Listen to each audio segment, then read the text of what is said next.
इस वीडियो में हम लोग साकी का लिखा हुआ short story the music on the हिल को लेकर के जानेंगे, इसका कैरेक्टर और इसके समरी के बारे में जानेंगे और इसका अंदर का छुपा हुआ सिंबलिज्म और लेखक का अंतर्निहित मैसेज भी समझने का कोशिश करेंगे। इस वीडियो का पीडीएफ आपको मेरे टेलीग्राम चैनल में मिल जाएगा और टेलीग्राम चैनल का लिंक मेरे यूट्यूब चैनल का डिस्क्रिप्शन में दिया हुआ है, वहां से क्लिक करके आप लोग ज्वाइन हो सकते हैं। तो आइए वीडियो को शुरुआत करते हैं। सबसे पहले समझ लेते हैं इस स्टोरी का कुछ दो तीन कॉमन थीम्स है, जैसे रिवेंज ऑफ नेचर। नेचर कैसे इंसान से रिवेंज लेता है, किस चीज़ का रिवेंज? जैसे इंसान ने नेचर को ओवर एक्सप्लॉयट कर दिया है, नेचर का इकोलॉजी बर्बाद कर दिया है, बैलेंस बर्बाद कर दिया है, खूबसूरती बर्बाद कर दिया, उसको बस एक कैपिटलिस्ट गेन का एक जरिया बना के रख दिया है। वैसे ही वही बूमरैंग बन के कैसे वापस आता है। नेचर भी जब बदला लेने पे आ जाता है तो इंसान कुछ नहीं कर पाता, बस देखते रह जाता है। और ह्यूमन के साथ नेचर का जो एक इनेट बॉन्ड है, बहुत खूबसूरत सा, प्यारा सा और बहुत ही बेसिक सा बॉन्ड है, वो कैसे करप्ट हो रहा ह्यूमन एक्शन द्वारा। ठीक है, और जब वो करप्ट होता है तो वही नेचर जो लाइफ गिविंग था, वही सेम नेचर कैसे लाइफ टेकिंग बन जाता है। यही थीम के ऊपर शॉर्ट स्टोरी बना है। स्टोरी में मेनली दो कैरेक्टर्स है, एक है सिल्विया सेल्टन और एक उसका हस्बैंड मॉर्टिमर। यही दोनों का बीच में ज्यादातर घटनाएं होती रहती हैं। बाकी माइनर एक दो कैरेक्टर भी है, but that is not that much important. आइए अब समरी को समझते हैं। कहानी शुरू होता है सिल्विया सेल्टन का डिस्क्रिप्शन के द्वारा कि she is a woman who is not pugnacious by nature but pugnacious by circumstances. यानी जो टेम्परामेंट के तौर से खराब नहीं है, जिसका मूड खराब नहीं है, जो रागी बदमिजाजी नहीं है, लेकिन जो बेचारी ऐसा परिस्थिति में पड़ जाती है, जो परिस्थिति में उसको बदमिजाजी होना पड़ता है, सावर माइंडेड होना पड़ता है। ठीक है, तो इसमें उसका अपना नेचर का दोष नहीं है, उसका परिस्थिति का दोष है। और she is a dispute queen, यानी वो आज तक ऐसा कोई विवाद नहीं हुआ, ऐसा तर्क नहीं हुआ जहाँ पे वो जीती ना हो। हालांकि ऐसे तो जनरली हर लड़की ही डिस्प्यूट क्वीन होती है, लड़की से तर्क में जीतना पाना थोड़ा मुश्किल ही है, बट फिर भी यहाँ पे वो खास करके डिस्प्यूट क्वीन है। और वो अपना लाइफ का ये मिशन बना ली है कि कोई भी तरीके का कोई समस्या होगा, तर्क होगा, कोई कन्फ्लिक्ट होगा, विवाद होगा, और अगर कोई उसको चैलेंज दे दिया कि ये बहुत ज़्यादा प्रॉब्लमेटिक है, इस सिचुएशन से तुम नहीं निकल सकोगे, या छोड़ दो, ये तुम्हारे बस के बात का नहीं, तब उसका सर के ऊपर जिद और चढ़ जाता है और वो अपना लाइफ का ये टारगेट बना लेते हैं, कैसे भी करके हो, बाय हुक और बाय क्रुक मुझे ये सिचुएशन तो अपना हाथ में करना ही है। और उसका जिंदगी में लेटेस्ट जो कंसर्न लेके वो चिंतित है, लेटेस्ट जो डिस्प्यूट, वो है उसका हस्बैंड मॉर्टिमर को कन्विंस करना कि इस शहर से वो निकल करके जाए कहाँ, कंट्री होम में। उन लोगों का कंट्री होम का नाम है येसने, मतलब होम का नाम नहीं, वो कंट्री का नाम है येसने। वहां पे वो लोग अपना एक घर है, फार्म है, तो वहां पे उसको ले जाना चाहती है अपना हस्बैंड को। क्यों हस्बैंड को वहां ले जाना चाहती है? क्योंकि सिल्विया को लगता है कि ये शहर का जो हवा है, शहर का जो परिवेश है, शहर का जो क्लॉस्ट्रोफोबिक एटीट्यूड है, वो मॉर्टिमर को एकदम मतलब दिमाग को मुर्दा बना दिया है। मॉर्टिमर को कोई चीज़ में कोई जान महसूस नहीं हो रहा, कोई थॉट में उसका कोई स्पॉन्टेनिटी नहीं है। ठीक है, एकदम घर में रह के एकदम वो उसका दिमाग अजीब तरीके का हो गया है। तो थोड़ा सा रिफ्रेशनिंग परिवेश में अगर उसको लेके जाया जाए तो शायद कुछ अच्छा हो।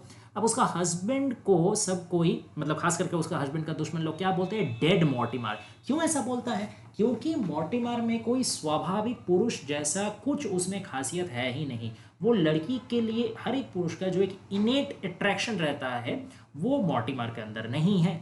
कोई लाइफ में कोई भी चीज़ को लेकर वो एक्साइटेड नहीं होता, हर चीज़ में वो एपैथेटिक रहता है, हर चीज़ में वो इनडिफरेंस शो करता है कि हुआ तो भी अच्छा है, नहीं हुआ तो और बढ़िया। इस किस्म का कैलेस टाइप का नेचर का आदमी है। तो इसीलिए वो चाहता है कि एक बार मॉर्टिमर को लेके वहाँ जाया जाए, शायद उसका कुछ मतलब आदत में भी कुछ चेंजेस आ जाए, उसके एटीट्यूड में भी कुछ चेंजेस आ जाए, फ्रेश नेचर में रहेगा तो फ्रेश अंदर से भी हो जाएगा। तो उसका माता जी जो है, यानी सास सिल्विया की, वो बोलती है कि देखो बेटा, फ़ायदा कुछ है नहीं, क्योंकि मॉर्टिमर बहुत ज़िद्दी है। एक तो वो कभी कंट्री होम अपना जाना नहीं चाहता, और एक बार अगर वो वहाँ चल गया तो फिर वहाँ से वापस आना नहीं चाहता।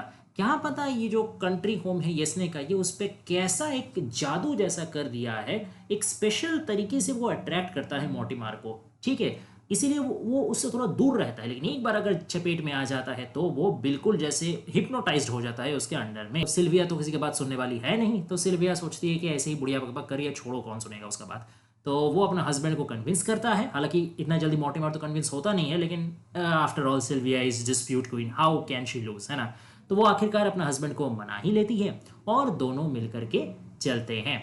अब जा करके वहाँ येसने जो है वो बहुत ज़्यादा वाइल्ड है, मतलब देखिए, कोई भी टाउन में रहने वाला व्यक्ति के लिए कुछ समय के लिए जो हरियाली है, चारों तरफ पेड़ पौधे जानवर है, थोड़ा देर के लिए तो अच्छा लगेगा, लेकिन हमेशा डे इन डे आउट, दिन नहीं रात नहीं शाम नहीं सवेरा नहीं, हर समय अगर आप अपना चारों तरफ कोई मॉडर्न स्ट्रक्चर नहीं देखोगे, कोई मॉडर्न लाइफ का फैसिलिटीज़ एफिनिटीज़ नहीं देखोगे, और सिर्फ जंगल झाड़ी पेड़ पौधा यही सब देखोगे, तो ये बहुत ज़्यादा सैवेज हो जाएगा आपके लिए। खास करके अगर आप कभी मतलब उस तरीके का परिवेश में रह के अगर बड़े नहीं हुए हो तो सेम चीज़ किसके साथ हुआ, सिल्विया के साथ। वहीं इतना ज़्यादा मतलब एक्साइटेड थी लेके आने के लिए, अब मॉर्टिमर को लेके तो आ गई। मॉर्टिमर का माँ का बात एकदम सच निकला, यहाँ आना मॉर्टिमर नहीं चाहता था, लेकिन जैसे ही यहाँ आया, यहाँ एकदम मस्त मगन हो गया, नेचर के साथ घुल मिल गया। लेकिन अब सिल्विया को और अच्छा नहीं लग रहा। एक दो दिन तो पहले अच्छा लगा था, लेकिन उसके बाद वो बोर हो गई। इस तरीके का ये जो वाइल्ड सैवेजनेस है ना, ये उसके लिए टू मच वाइल्ड लगने लगा।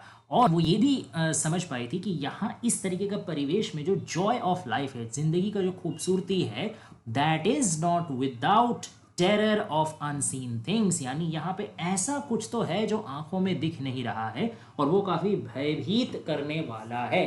तो यहाँ पे एक स्पूकी सा एक मतलब क्या मैं कहूँ, सुपर नेचुरल सा एक भाव यहाँ आता है, एक थोड़ा सा डरावना भाव यहाँ आता है कि चलो नेचर में सब अच्छा है, लेकिन कुछ कुछ तो फिशी है, कुछ तो रहस्यमय है जो कि डरावना है, जो कि दिख नहीं रहा है। ठीक है। फिर बाद में मॉर्टिमर और सिल्विया दोनों मिलकर के बातचीत करने लगते हैं पैन के बारे। अब पैन यहाँ कौन है? Pan is the concept of a nature God. ठीक है। और वो सिल्विया बताती है कि इस जगह को यानी यसनी को देख के तो लगता है कि यहाँ पैन का वर्शिप कभी खत्म हुआ ही ना हो। तो फिर मॉर्टिमर बोलता है कि हाँ जाहिर सा बात है, पैन का वर्शिप खत्म हुआ भी नहीं है। तो फिर मॉर्टिमर से सिल्विया पूछती है कि तुम क्या सच में मतलब पैन में विश्वास करते हो? तो मॉर्टिमर जवाब दे के देखो सिल्विया, ऐसे तो मैं बहुत बाकी चीज़ों में मूर्ख हूँ, लेकिन कम से कम मैं इतना भी मूर्ख नहीं हूँ कि पैन का लेजिटिमेसी लेके मैं अपने मन में कोई क्वेश्चन उठाता। I am definitely a true blue believer of pan. अब पैन के बारे थोड़ा इन्फॉर्मेशन जो टेक्स्ट में ही दिया गया है वही मैं कोट करके यहाँ पे दिया वो देखिए। तो pan is who? A nature god to whom all must come back at last. He has been called the father of all the gods, but most of his children have been stillborn. यानी वो देवों का देव है। ठीक है, देवादि देव जैसा वो है, नेचर गॉड, सब देवता का ऊपर उसका स्थान है और सब उसके सब्सिडियरी है। ठीक है। तो लेकिन जाहिर सा बात है सिल्विया को ये कंसेप्ट कुछ खास पसंद नहीं आया, क्योंकि ये कंसेप्ट अगर वो ट्रू मान ले तो उसका अपना जो रिलीजियन, अपना जो फेथ है, वो एक तरीके का सेकंड रैंक में आ जाएगा, टॉप रैंक में नहीं आएगा। तो सिल्विया को ये बात कुछ खास पल्ले पड़ा नहीं।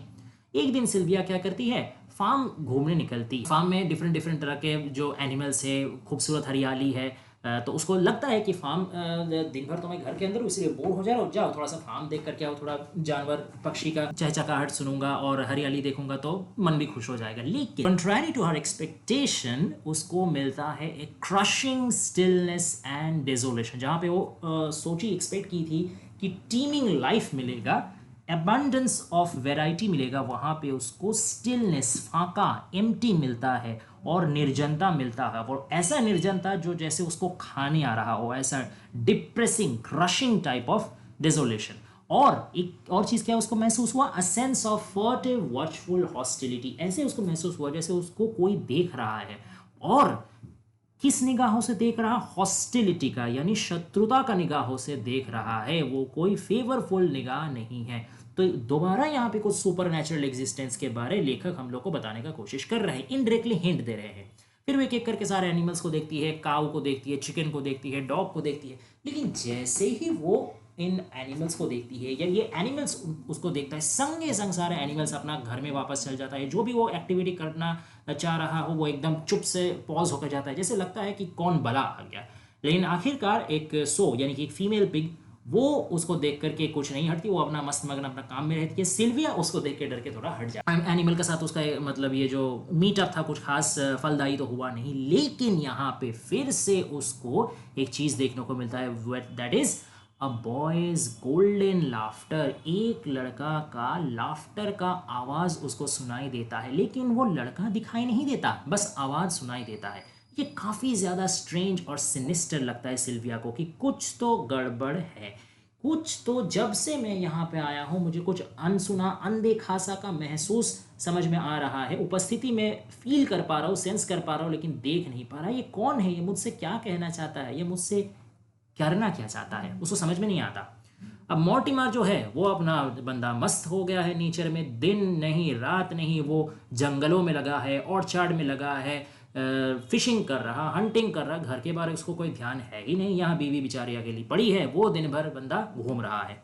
ठीक है, अब एक अकेला कितना देर तक सिल्विया रहेगी, वो भी बोर होकर के निकल ही जाती है बीच बीच में, कभी इधर घूमने निकलने कभी उधर घूमने। ऐसे एक दिन जब वो अपने इवनिंग वॉक में निकली थी तो रास्ते में उसको एक स्टनिंग ब्रोंज स्टैचू मिल जाता है पैन का। और उससे भी ज़्यादा जो वंडरफुल चीज़ है कि पैन का सामने एक फ्रेश ग्रेप का पूरा बंडल रखा होता है उसका हाथ में। तो ये देख के सिल्विया है काफ़ी शॉक हो जाती है, उसको काफ़ी डिस्गस्टिंग लगता है। बोले ये कोई बात हुआ, एक तो फालतू का मूर्ति है बेजान और उसका हाथ में ग्रेप दे के नष्ट कर रहा है, इससे अच्छा मैं ना ले लूँ। तो वो उसका हाथ से वो ग्रेप छीन के ले लेती है। ठीक है, और फिर उसको दोबारा से क्या देखने को मिलता है, बगल का एक झाड़ी में उसको एक खूबसूरत सा हैंडसम सा लड़का का चेहरा देखने को मिलता है, जिस लड़का का आंख रहता है ब्राउन कलर का, and that is an evil eye. Quote में करता हूँ, अनअटरेबली ईवल आई, यानी इतना ज़्यादा ईवल, इतना ज़्यादा शैतानी, इतना ज़्यादा खूंखार कि आप उसको लफ्ज़ों से बयां नहीं कर सकते। चेहरा तो हसीन है लेकिन नज़रें कातिलाना। ठीक है, ये देख करके बेचारा सिल्विया जो है डर जाती है और भाग के चलाती है, और उसी चांस में उसका हाथ से ग्रेप जो उसने पैन का मूर्ति से छीना था वो रास्ते में ही गिर जाता है। ठीक है, फिर बाद में सिल्विया सोचती है कि ज़रूर हो ना हो ये मॉर्टिमर का ही मूर्ता होगा, ये ग्रेप लेकर के अपना मतलब उपासक पैन का हाथ में थमा दिया होगा, उसको प्रसाद के तौर पे चढ़ा दिया होगा।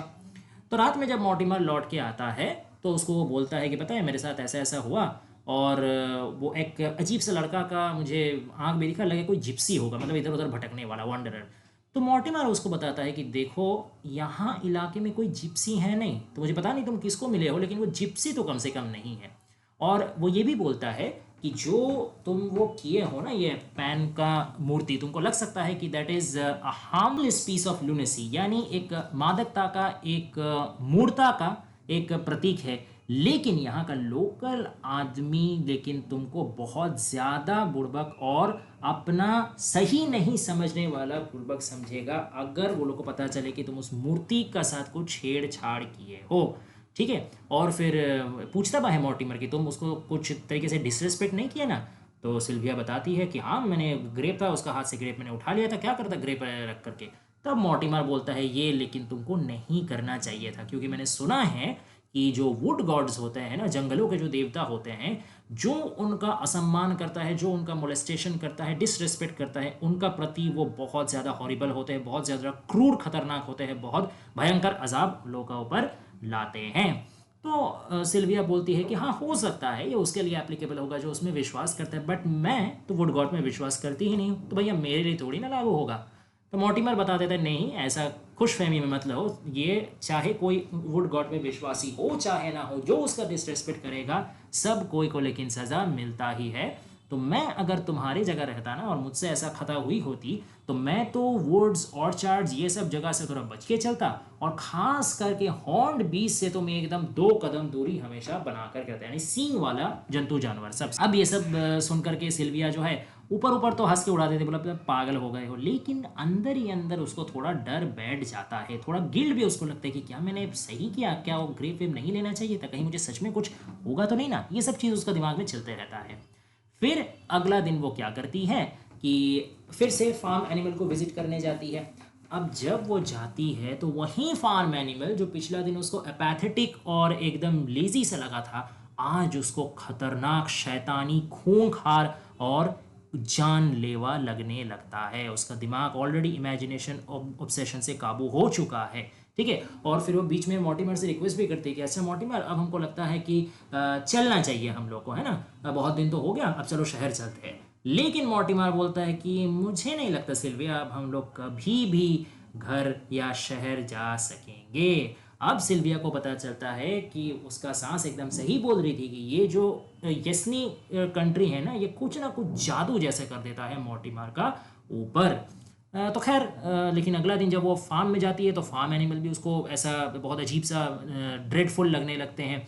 फिर वो क्या करती है, फिर बाहर निकल के वो एक हिल रहता है, पहाड़ रहता है, और पहाड़ के ऊपर वो चढ़ने लगती है। और जैसे ही वो पहाड़ के ऊपर चढ़ने लगती है उसको एक बहुत श्रिल सा पतला सा पाइप साउंड आता है, जैसे कोई पाइप बजा रहा हो, म्यूजिक, संगीत का आवाज़ आ रहा हो। और उस संगीत का आवाज़ सुन करके वो थोड़ा विचलित हो जाती है और इधर उधर घूम करके उस संगीत का सुर का सोर्स ढूंढने का कोशिश करती है। ठीक तभी उसको दिखता है कि एक स्टैग, एक बड़ा पुरुष हिरण, मतलब सिर में जिसका भारी भारी बड़ा बड़ा सींग है, वो दौड़ के आ रहा है और उसका पीछे हाउंड और हंटर उसको मिलके चेज कर रहे हैं। तो उसको बेचारा थोड़ा खराब लगता है कि स्टैग अकेला है और स्टैग को अभी मार दिया जाएगा, तो वो देखती रहती है। अब धीरे धीरे क्या होता है, वो जो पाइप का साउंड है वो और ज़्यादा इंटेंस होने लगता है और ऐसा लगता है कि उसका बगल में ही कहीं से वो साउंड आ रहा है। और बहुत ही अजीब तरीके से जैसे जैसे वो साउंड नज़दीक आने लगता है, वो स्टैग भी, वो हिरन भी क्लोज आने लगता है। और अब समझ में आता है सिल्विया को कि ये जो पाइप का साउंड है ना, यही किसी न किसी तरीके से उन फार्म एनिमल को भी खूंखार दिखने के लिए मजबूर कर रहा था और इस स्टैग को भी राह से भटक रहा है। जैसे ही ये स्टैग को हिप्नोटाइज कर दिया है और कहीं ना कहीं ये स्टैग को मेरा तरफ खींच के ला रहा है। और ये कहते कहते वो देख पाती है कि स्टैग एकदम उसका सामने आ गया है और उसका पीछे जो हाउंड्स थे, जो हंटर्स थे, वो कहीं नहीं है, लेकिन स्टैग फिर भी इसका तरफ, सिल्विया के तरफ आगे बढ़ते हुए जा रहा है।